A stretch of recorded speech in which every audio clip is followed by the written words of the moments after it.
আসসালামু আলাইকুম। পাওয়ার BI related আজকের ভিডিওতে আমরা স্টার স্কিমা নিয়ে আলোচনা করছি। তো স্টার স্কিমা এবং সোলোফ্ল্যাগ স্কিমা এই দুটি ডেটা মডেলিংয়ের জন্য অত্যন্ত গুরুত্বপূর্ণ। কারণ আপনি যদি ভুলভাবে ডেটা মডেলিং করেন তাহলে অবশ্যই ভুল ফলাফল আসবে এবং আপনি প্রপারভাবে ডেটা অ্যানালাইসিস করতে পারবেন না। তো শুরুতে আমরা একটু দেখি যে স্টার স্কিমা কী। তো স্টার স্কিমা হচ্ছে যেখানে একটিমাত্র সেন্টার টেবিল বা ফ্যাক্ট টেবিল থাকবে এবং এটিকে ঘিরে একাধিক ডাইমেনশন টেবিল থাকবে। এখানে একাধিক যেমন 2টি 3টি 5টি বা আরও বেশি ডাইমেনশন টেবিল থাকতে পারে, কিন্তু সেন্টার টেবিল মাত্র একটি থাকবে। অর্থাৎ একটিমাত্র ফ্যাক্ট টেবিল থাকবে, এর সাথে অন্যান্য ডাইমেনশন টেবিলগুলো রিলেশন তৈরি বিভিন্ন কি বা আইডির মাধ্যমে তারা রিলেটেড থাকবে। তো আমরা একটু প্র্যাকটিক্যালি দেখি। আমরা পাওয়ার BI তে চলে গেলাম। এখানে আমরা শুরুতে ডেটাগুলো ইম্পোর্ট করে নিই। আমরা শুরুতে ফ্যাক্ট টেবিলটি ইম্পোর্ট করে নিলাম। লোড।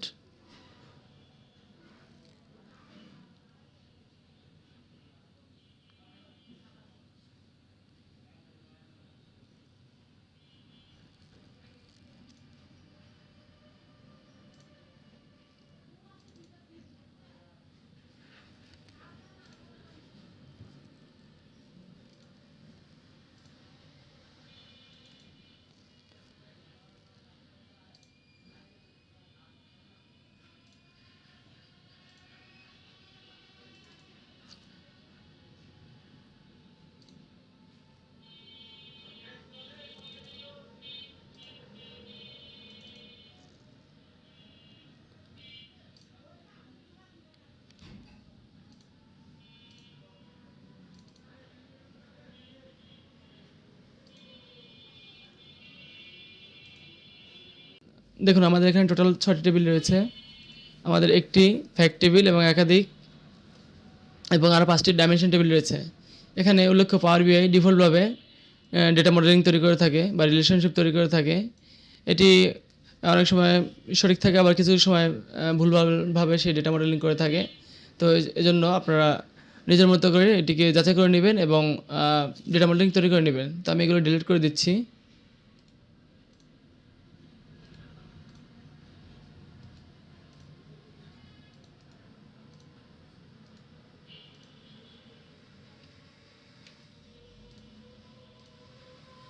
তো আমরা শুধু ডাইমেনশন টেবিলকে মাঝখানে রাখি,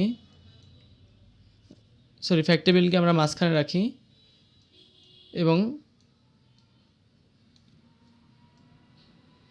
আমাদের ডাইমেনশন টেবিলগুলো এই ফ্যাক্ট টেবিলের চারপাশে রাখি।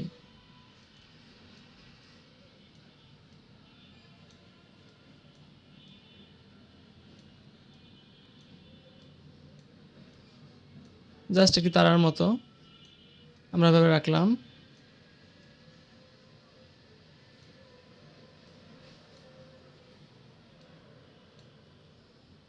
দেখুন এটি আমাদের ফ্যাক্ট টেবিল এবং এই চারপাশে এগুলো রয়েছে ডাইমেনশন টেবিল। এখন আমরা এই ফ্যাক্ট টেবিলের সাথে ডাইমেনশন টেবিলগুলোকে কানেক্ট করে দিব, অর্থাৎ ডেটা মডেলিংয়ের মাধ্যমে একটির সাথে আরেকটি রিলেশনশিপ তৈরি করব। তো সেক্ষেত্রে আমরা শুরুতে কাস্টমার টেবিলে আসি, ডিম কাস্টমার। এখানে আমাদের কাস্টমার আইডি রয়েছে এবং আমাদের ফ্যাক্ট সেলস টেবিলেও কাস্টমার আইডি রয়েছে। তো এই কাস্টমার আইডির সাথে আমরা এই কাস্টমার আইডি রিলেশন তৈরি করব। তো এখানে একটি উল্লেখ্য, এখানে আপনারা অবশ্যই খেয়াল রাখবেন যেন অন টু মেনি থাকে। কারণ এখানে যদি আমাদের কাস্টমার টেবিল দেখি, এটিতে আমাদের কাস্টমার আইডিগুলো ইউনিকভাবে রয়েছে, অর্থাৎ প্রতিটি কাস্টমারের জন্য একটি মাত্র রেকর্ড রয়েছে। একজন কাস্টমার একাধিকবার ক্রয় করতে পারে বা একাধিক দিন একাধিক মাসে সে ক্রয় করতে পারে। একই কাস্টমার আইডি একাধিকবার এই টেবিলে থাকতে পারে, কিন্তু আমাদের ডাইমেনশন টেবিলে একটি রেকর্ড একবারই থাকবে, অর্থাৎ ইউনিকভাবে রেকর্ডগুলো থাকবে। তো আমরা এই কাস্টমার আইডির সাথে কাস্টমার আইডি, এবার আমরা সেভ দিলাম। আপনারা বুঝবেন কীভাবে যে অন টু মেনি হয়েছে। দেখুন এখানে অন লেখা রয়েছে এবং এখানে স্টার রয়েছে, লেখা রয়েছে। স্টার মানে মেনি বা অনেক। তো আমাদের অন টু মেনি রিলেশনশিপ তৈরি হয়ে গেছে। এরপর আমরা আমাদের ডিম প্রোডাক্টে আসি। এখানে প্রোডাক্টটি রয়েছে। তো তো এখানে আমাদের প্রোডাক্ট আইডি রয়েছে ফ্যাক্ট সেলস টেবিলে। তো এটির সাথে এটি আমরা কানেক্ট করে দেব। এখানে আমাদের ডিম প্রোডাক্টের সকল ভ্যালুগুলো ইউনিকভাবে রয়েছে। অপরদিকে এখানে ভ্যালুগুলো ডুপ্লিকেট থাকতে পারে, তো সে কারণে এখানে ওয়ান টু মেনি এভাবে দিলাম আমরা। আমাদের রিলেশনশিপ ঠিক রয়েছে। এরপর আমরা ডিম স্টোরে আসলাম। এখানে আমরা স্টোর আইডির সাথে এখানে স্টোর আইডি রয়েছে, হ্যাঁ সেটি আমরা কানেক্ট করে দিব। এখন আমরা যদি এখান থেকে এখানে কানেক্ট করি তাহলে আমরা দিব অন টু মেনি। আর যদি আমরা এখান থেকে এখানে কানেক্ট করি দেখুন, তাহলে আমরা এখানে দেব মেনি টু ওয়ান। কারণ এখানে আমাদের স্টোর আইডি একাধিক ভ্যালু থাকতে পারে বা ডুপ্লিকেট ভ্যালু থাকতে পারে ফ্যাক্ট সেলসে, কিন্তু ডাইমেনশন টেবিলে স্টোর আইডি একটি ভ্যালু একবারই থাকবে, অর্থাৎ সকল ভ্যালুগুলো ইউনিকভাবে থাকবে। তো সে কারণে এটি হবে ওয়ান টু মেনি। এরপর আমরা ডিম ডেট টেবিলে আসলাম। এখানে আমাদের ডেট কি রয়েছে, অপরদিকে এখানে আমাদের ডেট কি রয়েছে। এই ডেট কির সাথে ডেট কি আমরা কানেক্ট করে দিলাম এখানে অন টু মেনি। ওকে, এরপর আমাদের রয়েছে ক্যাটাগরি আইডি। এখানে আমাদের রয়েছে ক্যাটাগরি আইডি, এটির সাথে এটি আমরা কানেক্ট করে দিলাম এবং এখানে আমরা অন টু মেনি বজায় রাখলাম। তাহলে আমাদের ডেটা মডেলিং তৈরি হয়ে গেল। তো আশা করি বুঝতে পেরেছেন কীভাবে আপনারা স্টার স্কিমা তৈরি করবেন। এখন আমরা একটু দেখি, যদি আপনি ডেটা মডেলিং তৈরি না করেন বা প্রপারভাবে ডেটা মডেলিং আপনার তৈরি না থাকে তাহলে কি সমস্যা হয় এবং ডেটা মডেলিংয়ের মাধ্যমে কীভাবে এই সমস্যা থেকে সমস্যার সমাধান করা যায়। তো আমরা এখানে একটি রিলেশনশিপ তৈরি করেছিলাম ডিএম স্টোরের সাথে ফ্যাক্ট সেলসের স্টোর আইডির মাধ্যমে। আমরা এই রিলেশনশিপটি ডিলিট করে দিচ্ছি, ডিলিট করে দিলাম। এখন আমরা একটু রিপোর্ট ভিউতে যাই। এখানে আমরা ডিএম স্টোর, এখান থেকে আমরা নিলাম স্টেট। আমরা স্টেট অনুসারে সেলস বের করতে চাচ্ছি এবং এখান থেকে আমরা নিলাম গ্রোস সেলস। আমরা একটু টেবিল ভিউতে যাই। দেখুন এখানে আমাদের প্রতিটা স্টেটের জন্য একই রকম সেল দেখাচ্ছে, অর্থাৎ টোটাল সেলস বা গ্রোস সেলসটি